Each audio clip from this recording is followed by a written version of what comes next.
الاهلي كسب ثلاثه. عايز اقول يعني الحمد لله، مش عارف اقول ايه صراحه، بس هي الحمد لله.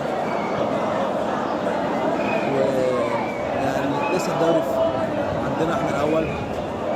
يعني انا بقول لكابتن معتمد جمال تركيز تركيز تركيز تركيز على الماتش سموحه وسيراميكا، تركيز عالي قوي، مش عايزين غير الفوز من الماتشين.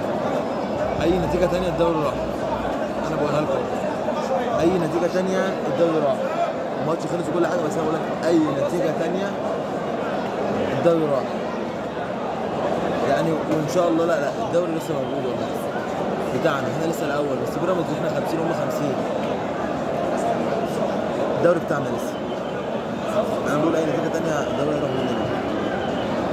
اي نتيجه تعادل وخساره بيراميدز مش هيسقط. سيبك، الاهلي مستني فرصه منا وفرصه من بيراميدز، لان انت لو وقعت عادي، لكن بالنسبه له بيراميدز مش هيقع. بيراميدز ماتشين سموحه وسيراميكا هيكسبهم كلهم، فلازم تركز قوي يعني، تركيز بنسبه 200%، مش 100 لا 200. كل واحد يطلع اقصى ما عنده في اللعيبه.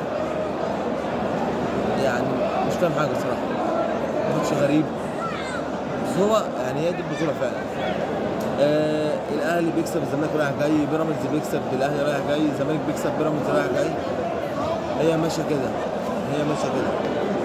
هارد لك لينا ومبروك للنادي الاهلي، واحنا مع الزمالك في اي وقت، في الخساره قبل الهزيمه. يعني احنا مع الزمالك في الخساره قبل الهزيمه.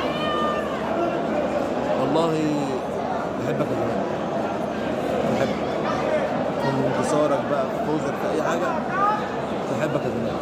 يعني هارد لك، وان شاء الله ان شاء الله القادم افضل لينا. مبروك النادي الاهلي.